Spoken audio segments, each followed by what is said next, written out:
Hello guys, कैसे हो आप लोग। आशा करते हैं आप लोग ठीक होंगे।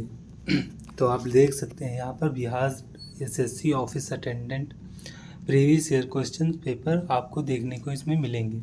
ये जनरल नॉलेज और कुछ मैथ्स के क्वेश्चन और हिंदी के क्वेश्चन इसमें आपको मिलेंगे।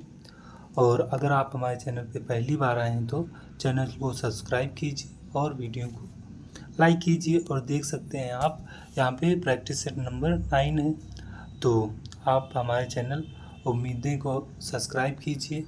और तो बिना देरी किए हुए क्वेश्चंस की ओर चलते हैं। तो आप देख सकते हैं ये क्वेश्चन नंबर 1 है। आप लोग इसका आंसर कीजिए क्या होगा। ये मोस्ट इम्पोर्टेंट क्वेश्चन होगा।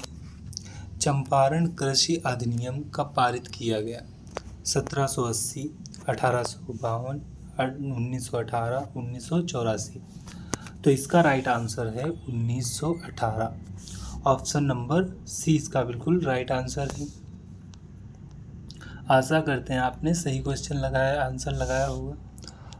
आप लोग इसका आंसर कीजिए। भारत में पंचायती राज की अनुशंसा किस समिति ने की? बलवंत राय मेहता समिति ने, अशोक मेहता समिति ने, जीवी के राव समिति ने, लक्ष्मी नारायण समिति ने। तो इसका राइट आंसर है ऑप्शन नंबर ए, बलवंत राय मेहता समिति। ऑप्शन नंबर ए इसका बिल्कुल राइट आंसर है। आप लोग इसका आंसर कीजिए क्या होगा। खारे पानी में रहने वाले मगरमच्छ कहाँ पाए जाते हैं? दमन और दीव समूह में, कर्नाटक द्वीप समूह में, केरल द्वीप समूह में, अंडमान और निकोबार द्वीप समूह में। तो आप लोग इसका आंसर कीजिए। ये मोस्ट इम्पोर्टेंट क्वेश्चन है। तो इसका राइट आंसर है अंडमान और निकोबार द्वीप समूह में खारे पानी में रहने वाले मगरमच्छ पाए जाते हैं। आप लोग इसका आंसर कीजिए। रथ मंदिर कहाँ स्थित है? आप लोग बताइए। कानपुर में या जयपुर में, तंजौर में या महाबलीपुरम में। तो इसका राइट आंसर है ऑप्शन नंबर डी, महाबलीपुरम में आपको रथ मंदिर मिलेंगे उड़ीसा में। तो आप लोग इसका आंसर कीजिए। क्वेश्चन नंबर 5, भारत में पहली बार जनगणना कब हुई? 1861, 1866, 1872, 1892, 99। तो इसका राइट आंसर है ऑप्शन नंबर सी, 1872 में पहली बार जनगणना हुई है भारत में। तो आप लोग इसका आंसर कीजिए। ये मोस्ट इम्पोर्टेंट क्वेश्चन है, आप लोग इसका आंसर कीजिए। आपको हर एग्ज़ाम में मिलेंगे। ऐसी कौन सी मछली है जिसके होंठ दांत मनुष्य की तरह होते हैं? Jellyfish, flying fish, tiger fish या कैट फिश। तो आप लोग इसका आंसर कीजिए कमेंट में। देखिए ये है टाइगर फिश। ये मोस्ट इम्पोर्टेंट क्वेश्चन है। इसके मनुष्य की तरह दांत और होंठ होते हैं। आशा करते हैं आपने सही लगाया होगा। आप लोग इसका आंसर कीजिए। क्वेश्चन नंबर 7, मनुष्य की एक आँख का वजन कितना होता है? 2 ग्राम, 5 ग्राम, 8 ग्राम, 6 ग्राम। तो इसका राइट आंसर है ऑप्शन नंबर सी, मनुष्य की आँख का वजन जो होता है वो 7.5 से 8 ग्राम तक होता है, इसके बीच में। आप लोग इसका आंसर कीजिए। ये भी मोस्ट इम्पोर्टेंट क्वेश्चन है। वाल्मीकि राष्ट्रीय उद्यान कहाँ स्थित है? उत्तराखंड, मध्य प्रदेश, अरुणाचल प्रदेश, बिहार। तो इसका राइट आंसर है बिहार। ऑप्शन नंबर डी बिल्कुल इसका राइट आंसर है। अगर गाइस हमारे चैनल पे आप पहली बार आए हैं तो चैनल को सब्सक्राइब कीजिए और वीडियो को लाइक कीजिए। आप लोग इसका आंसर कीजिए क्या होगा। एड्स रोग किस वायरस के कारण होता है? HIV या हेपेटाइटिस या डेंगू या पोलिया से पोलिया है। तो आप लोग इसका आंसर कीजिए। HIV रोग से होता है एड्स रोग। ऑप्शन नंबर ए बिल्कुल इसका राइट आंसर है। आप किसी भी कॉम्पिटिटिव एग्ज़ाम की तैयारी कर रहे हैं तो आप सभी के लिए ये क्लास ले सकते हैं। हाँ, तो आप लोग इसका आंसर कीजिए। और आप जानते हैं बिहार SSC के लिए तो ये मोस्ट इम्पोर्टेंट क्लास है। आप लोग इसका आंसर कीजिए। शिक्षक दिवस किस दिन मनाया जाता है? 16 मार्च, 9 अगस्त, 5 सितंबर, इनमें से कोई नहीं। तो इसका राइट आंसर है ऑप्शन नंबर सी, 5 सितंबर। डॉक्टर सर्वपल्ली राधाकृष्णन की याद में मनाया जाता है। आप लोग इसका आंसर कीजिए। कागज को इंग्लिश में क्या कहते हैं? अखबार कहते हैं, नोटबुक या पेपर, इनमें से कोई नहीं। तो ऑप्शन नंबर सी, इसको हम पेपर कहते हैं। आप लोग इसका आंसर कीजिए। क्वेश्चन नंबर 12 का, सर्वाधिक आम का उत्पादन किस देश में होता है? ये मोस्ट इम्पोर्टेंट क्वेश्चन है, आप लोग इसका आंसर कीजिए। ये हर एग्ज़ाम में आपको देखने को मिलेगा। भारत, कनाडा, जर्मनी या फ्रांस? तो इसका राइट आंसर है ऑप्शन नंबर ए, भारत इसका राइट आंसर है। भारत में सबसे ज़्यादा आम उत्पादित होते हैं। इसका आप लोग आंसर कीजिए क्या होगा। कौन सा जानवर बच्चों की तरह रोता है? कुत्ता, कंगारू, बिल्ली, भालू? तो इसका राइट आंसर है भालू। ये भी मोस्ट इम्पोर्टेंट क्वेश्चन है। ये यहाँ से कट गया है, 1 मिनट, सॉरी, बस 1 मिनट। देखिए अब आप लोग इसका आंसर कीजिए। ये हो गया है। इसका ऑप्शन था भालू, बिल्कुल राइट आंसर था। आप लोग इसका आंसर कीजिए। इसका आप लोग आंसर कीजिए। कंप्यूटर का दिमाग किसे कहा जाता है? माउस को कहते हैं, सीपीयू, कीबोर्ड या मॉनिटर? तो इसका राइट आंसर है सीपीयू को हम कंप्यूटर का दिमाग कहते हैं, मस्तिष्क कहते हैं। आप लोग इसका आंसर कीजिए। पानी का उच्चतम घनत्व किस तापमान पर होता है? 0 Celsius, 100 degree Celsius, 4 degree Celsius या 10 डिग्री सेल्सियस? तो आप लोग इसका आंसर जानते होंगे। 4 डिग्री सेल्सियस पर उच्चतम तापमान होता है। ये भी मोस्ट इम्पोर्टेंट क्वेश्चन था। आप लोग इसका आंसर कीजिए। डेटॉल साबुन किस देश की कंपनी? ये भी मोस्ट इम्पोर्टेंट क्वेश्चन है। चीन, इंग्लैंड, कोरिया या भारत? डेटॉल साबुन जो है वो आपको इंग्लैंड की कंपनी मिलेगी। तो ये मोस्ट इम्पोर्टेंट क्वेश्चन था। ये भी मोस्ट इम्पोर्टेंट क्वेश्चन है। आप लोग इसका आंसर कीजिए। लाल मिर्च किस राज्य में सबसे अधिक पैदा होती है? तो देखिए और इसका राइट आंसर कीजिए। जो लाल मिर्च होती है तमिलनाडु में सबसे तो ज़्यादा है, राजस्थान, केरल या आंध्र प्रदेश? तो इसका राइट आंसर है आंध्र प्रदेश में सबसे ज़्यादा आपको लाल मिर्च मिल जाएगी। तो आप लोग इसका आंसर कीजिए। इसका आंसर आप लोग कीजिए। सूरत शहर किस नदी के किनारे बसा हुआ है? यमुना नदी या गंगा या ताप्ती या गोदावरी? तो इसका राइट आंसर है ऑप्शन नंबर सी, आपको ताप्ती नदी के किनारे आपको सूरत शहर मिलेगा। आप लोग इसका आंसर कीजिए। क्वेश्चन नंबर 19, अजंता की गुफाएं किस राज्य में स्थित हैं? ये भी मोस्ट इम्पोर्टेंट क्वेश्चन है। आप लोग इसका आंसर कीजिए। राजस्थान, केरल, महाराष्ट्र, दिल्ली? तो इसका राइट आंसर है महाराष्ट्र में आपको अजंता की गुफाएं मिल जाएंगी। आप लोग इसका आंसर कीजिए क्या होगा। इसका आप लोग आंसर कीजिए। जोग जलप्रपात कहाँ स्थित है? जलप्रपात महाराष्ट्र, कर्नाटक, तमिलनाडु या केरल?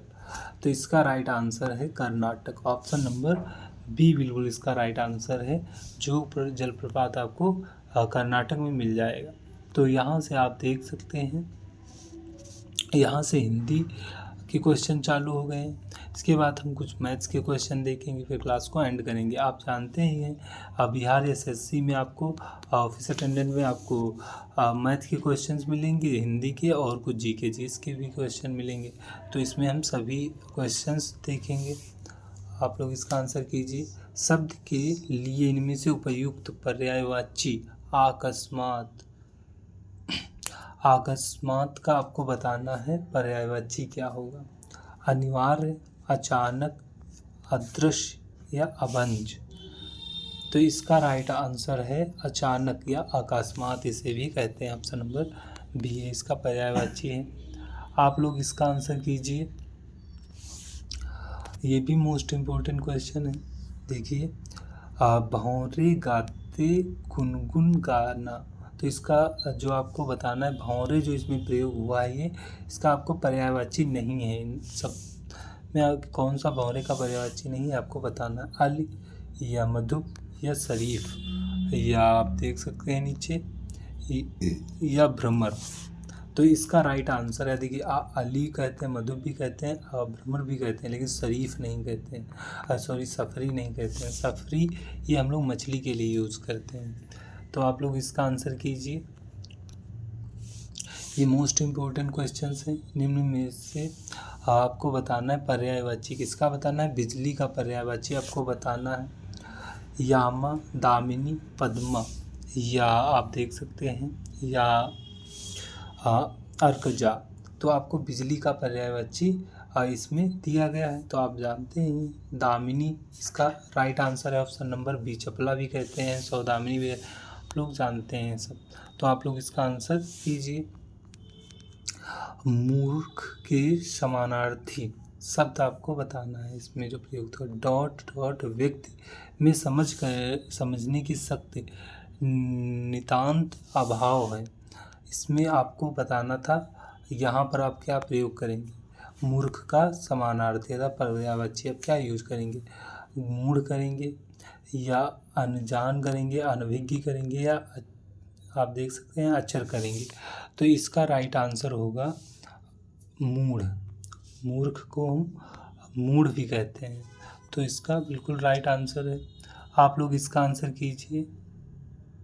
इसका आप लोग आंसर कीजिए, देखिए और इसका आंसर कीजिए।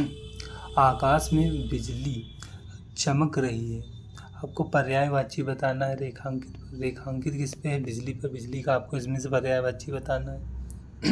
खनक, वासव या चपला या आप देख सकते हैं धनत।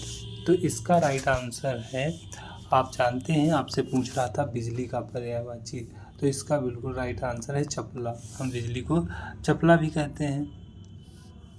देखिए बिजली का आपसे पर्यायवाची पूछा गया था। देखिए और इसका राइट आंसर आप लोग बताइए। दिए गए विकल्पों का कौन सा शब्द निम्न वाक्य में रेखांकित शब्द का पर्यायवाची नहीं है। बच्चे को बच्चा बनकर ही समझा जा सकते हैं, समझ सकते हैं। इसमें आपका बच्चे पे जो रेखांकित है इसका पर्यायवाची नहीं इसमें। शिशु, बच्चे को कहते हैं बालक या बालक या बाल या आप देख सकते हैं या वायु। तो इसका राइट आंसर है वायु। वायु हम बालक को नहीं कहते हैं, बच्चे को नहीं कहते हैं। आप लोग इसका आंसर कीजिए। ये क्वेश्चंस मोस्ट इम्पोर्टेंट हैं आपके बिहार एसएससी ऑफिस अटेंडेंट में मिलेंगे और भी कोई कॉम्पिटेटिव एग्जाम जैसे यूपी पुलिस, बिहार एसएससी, किसी में आपको मिल जाएंगे। निम्न में से किस वाक्य में अधम के सही पर्यायवाची शब्द का प्रयोग हुआ है, देखिए और इसका राइट आंसर बताइए। राकेश सदैव अधर्म का पालन का पक्ष लेता है, यह रास्ता नीचे की ओर जाता है। मोहन अत्यंत विद्वान है या वह बहुत नीच व्यक्ति है। तो इसका राइट आंसर अधम को आपको बताना था पर्यायवाची। तो इसका राइट आंसर है ऑप्शन नंबर डी।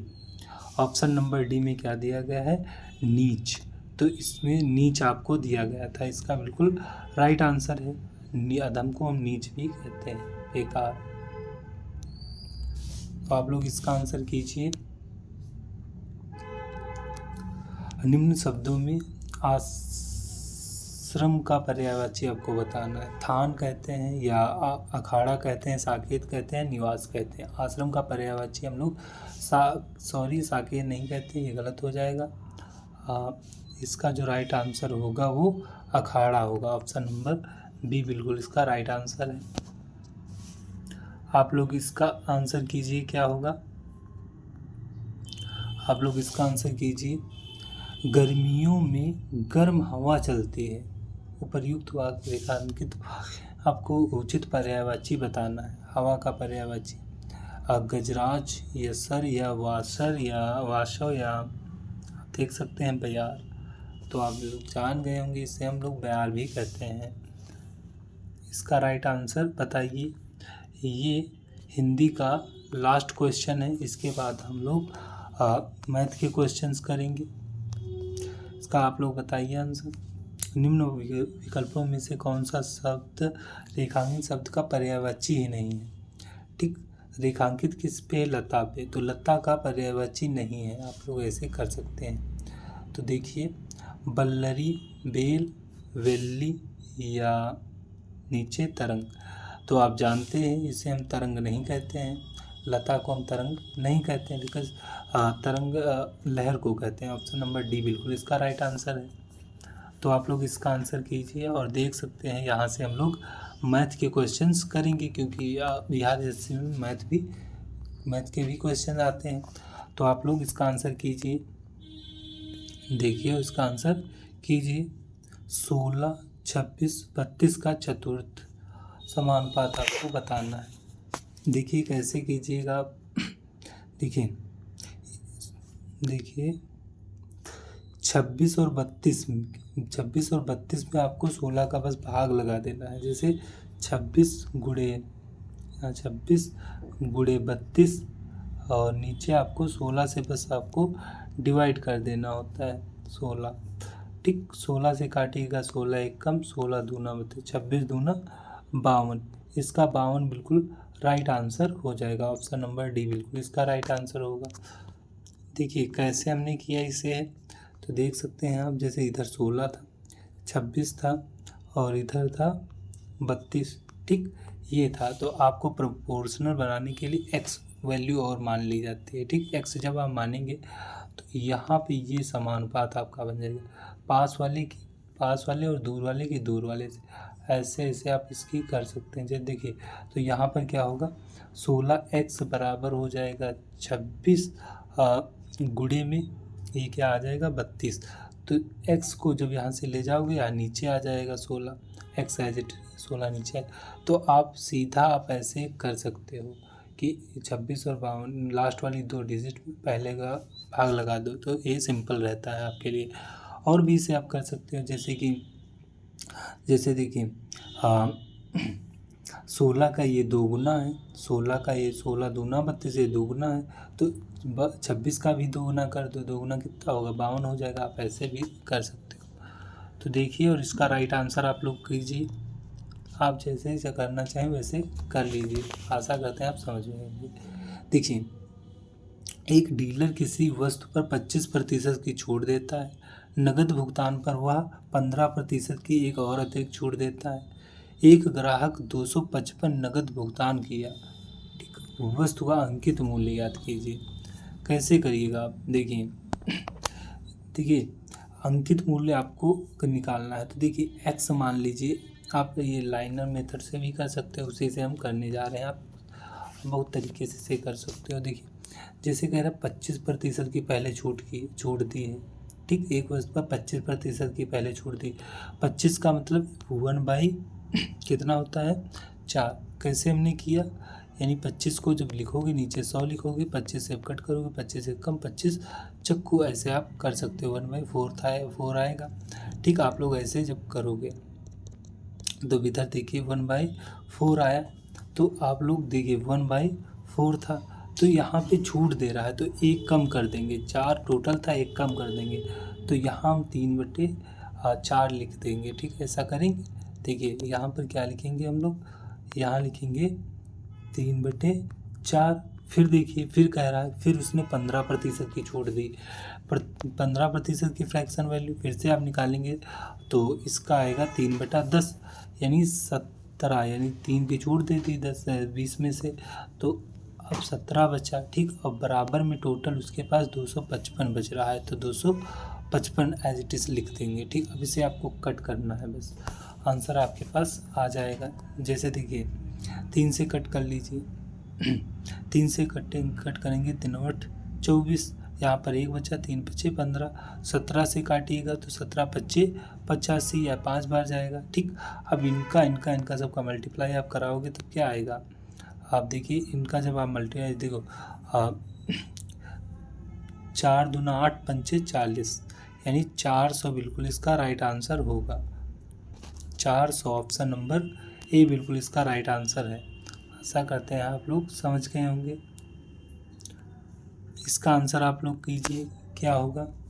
ये भी मोस्ट इम्पोर्टेंट क्वेश्चन है मैथ का।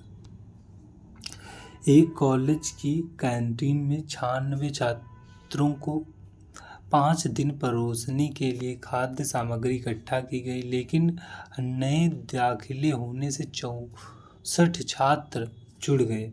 अब खाद्य सामग्री कितने दिनों तक चलेगी? तो इसको कैसे करिएगा, देखिए कह रहा है पहले 96 छात्र थे तो 5 दिन के लिए उनका भोजन था। देखिए 96 छात्र हैं तो 5 दिनों तक उनका भोजन चलता। ठीक, अब कह रहे हैं कि लेकिन नए दाखिले हुए 54 छात्र और जुड़ गए। पहले 96 थे, 54 और जुड़ गए, तो टोटल कितने हो गए? 96 और 54 160 हो गए और जुड़ गए। तो यहाँ देखिए 160 और हो गए। ठीक, अब कितने, फिर कह रहा है अब खाद्य सामग्री, अब डी दिनों तक का खाद्य सामग्री चलेगी। ठीक, अब डी दिनों तक खाद्य सामग्री चलेगी। कट कर लीजिए, देखिए 5 से काटिएगा, 5 या 15, एक बचा 5 दूना 10, 2 बार जाएगा। 32 से इसे जब आप कट करेंगे 32 तियाँ 96 जाएगा। ये अब डी बराबर कितना आ गया? डी बराबर 3 दिन आ गया, 3 दिन। तो इसका बिल्कुल राइट आंसर क्या हो जाएगा? इसका बिल्कुल राइट आंसर है ऑप्शन नंबर सी। बिल्कुल राइट आंसर है ऑप्शन नंबर सी। आप लोग इसका आंसर कीजिए। ये आज का लास्ट क्वेश्चन है, इसके बाद हम क्लास को एंड करेंगे। एक व्यक्ति अपनी मासिक आय 25% बचाता है। ठीक, 25% मासिक आय का बचाता है। उसकी आय 20% की वृद्धि के कारण उसका व्यय 20% बढ़ जाता है। अब वह हर महीने 1500 रुपये 1500 की बचत कर पाता है। उसकी मासिक आय ज्ञात कीजिए। तो कैसे करिएगा, देखिए कह रहा है कि उसकी मासिक आय कितनी थी? 25%। ठीक, 25% उसकी मासिक आय थी, बचत करता है, सॉरी 100%, 25 बचत करता है। ठीक, देखिए कैसे करिएगा, एक तरफ कर दीजिए इनकम, टोटल इनकम बराबर में होता है एक्सपेंस। देखिए एक्सपेंस और प्लस में सेविंग होती है, बचत, आय बराबर व्यय प्लस बचत होती है। ठीक, तो देखिए बचत 25% कर रहा, फ्रैक्शन वैल्यू इसकी क्या होगी? यानी 25 को नीचे लिखिएगा, 100 हो जाएगा, 1/4 आएगा। ठीक, टोटल उसकी जो थी आय वो थी 4 थी। ठीक, फ्रैक्शन वैल्यू यानी 100 को जब कट कर दीजिए, 100 को नीचे लिखिएगा तो आप लोग कट करिएगा, 1/4 आएगी। 4 बचत थी तो सॉरी 4 आय थी तो 1 उसकी बचत थी। ठीक, 1 बचत थी तो उसका व्यय क्या होगा? उसका व्यय 3 होगा, ऐसे तो 3 उसका व्यय होगा। फिर कैसे करिएगा, तो 3 व्यय उसका होगा। फिर कह रहा है 20% आपकी वृद्धि हो रही, किसमें? आय में। आय में 20% की वृद्धि हो रही है। देखिए यहाँ पर आप कैसे करें, सिंपल बनाने के लिए 2 जीरो इधर मान लीजिए, 2 इसमें भी मान लीजिए। ठीक, और 2 आप लोग इसमें भी मान लीजिए। ठीक, 2 जीरो आप लोग बढ़ा सकते हैं इसमें। ठीक, सिंपल करने के लिए यदि 20% व्यय में बढ़ा, आय में बढ़ा, और 20% उसकी व्यय बढ़ रहा है और आय बढ़ रही है 20%, तो उसकी बचत भी 20% बढ़ेगी। तो पहले 100 थी, इसमें 20 बढ़ गई, 20% तो 120 हो जाएगी। अर्थात देखिए 20% वृद्धि हो रही है आय में। ठीक, और 20% व्यय में भी बढ़ोतरी हो रही है, तो 20% हम लोग सेविंग में भी कर देंगे, बचत में भी बढ़ोतरी कर देंगे। तो यहाँ पर अब 120 हो जाएगी। देखिए 120 हो गई। ठीक, 120 हो गई। अब देखिए यहाँ पर इसकी बचत दी गई है 1500, तो यहाँ देखिए 1500 की वैल्यू, 120 की वैल्यू दी गई है 1500। ठीक, 120 की वैल्यू 1500 दी गई है। आपको मासिक आय निकालनी है। मासिक आय कितनी है? 400। ठीक, 120 की वैल्यू 1500 और 400 की आपको वैल्यू निकालना है। ठीक, तो कैसे करिएगा, देखो 1500 को आप लोग गुणे में रखिएगा और नीचे करिएगा 120। ठीक, 120 यहाँ थोड़ा दिख नहीं रहा है, तो देखिए यहाँ 120 हो जाएगा और गुणे में आपको मिलेगा यहाँ पर देखिए 400 से आपको गुणा कराना है इसका। अब इसे आपको कट करना है। देखिए 1 0 से ये 0 कट जाएगा, फिर 3 से कट कर लीजिए, 3 चक्कू 12, 3 से काटोगे 5 बार 50 बचेगा। यहाँ 4 था, 4 से कट कर दीजिए, ये 4 से कटेगा 10 बार। अब देखिए 1 0 इसमें 2 0 यहाँ पर बचेंगे, 2 0 100 बचेगा, 2 0 इसमें और ऐड कर दीजिए, बस गुणा करा दीजिए इसका। तो इसका राइट आंसर आएगा 5000। 5000 बिल्कुल इसका राइट आंसर आएगा। आशा करते हैं आप लोग समझ गए होंगे।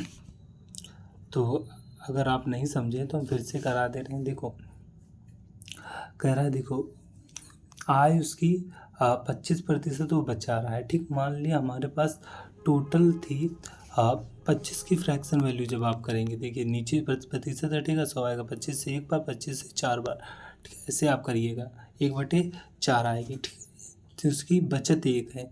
देखिए बचत 1 है, 100 रुपये टोटल थे, 1 बचत थी, तभी ये हमने किया था। ठीक, देखिए टोटल इनकम बराबर होता है एक्सपेंस प्लस में आपको सेविंग मिलेगी। ठीक, तो यही हमने किया था। 4 टोटल थी और यहाँ पे हमने कर दिया था 1 बचत थी और 3 बचत थी, ये था। ठीक, फिर कह रहा है देखिए प्लस। ठीक, और फिर हमने सिंपल बनाने के लिए इसे, इसमें हमने 2 0 इसमें बढ़ा लिए, 2 0 इसमें भी बढ़ा लिए और 2 0 इसमें भी बढ़ा लिए थे। ठीक, अब देखिए फिर कह रहा है आय में उसकी 20% की वृद्धि और व्यय में 20%। तो इसका मतलब 20 इसमें बढ़ रहा है तो 20 उसमें भी बढ़ेगा, सेविंग भी 20 बढ़ेगी। तो पहले 100 थी, अब 120 हो गई, 100 से 120 हो गई, और यहाँ बचत दी गई है 1500, तो इसकी वैल्यू है 1500। तो एक की वैल्यू आप नहीं निकाल पाओगे, यहाँ से आप कट कर दिए, 3 से कटिएगा 4 बार और 3 से वही 50 बार जाएगा। ठीक, और फिर कह रहा था आपको निकालनी थी, यहाँ पे देखिए आपको टोटल इनकम यानी 400 की वैल्यू आपको फाइंड करनी थी, तो आपको 402 में आ जाते। ठीक ठीक 400। ठीक, 4 से अब इसे भी कट कर देते, यहाँ 100 बचता। ठीक, अब यहाँ पर आप लोग इससे 50 100 से आप गुणा कराते तो आपकी 5000 आ जाती इनकम। तो इसका बिल्कुल राइट आंसर आ जाता। आशा करते हैं आप लोग अब समझ गए होंगे। तो अगर चैनल पे हमारे पहली बार आए थे तो सब्सक्राइब कीजिए और वीडियो को लाइक कीजिए, अपने फ्रेंड तक शेयर कीजिए इस वीडियो को। तो मिलते हैं अगले वीडियो में।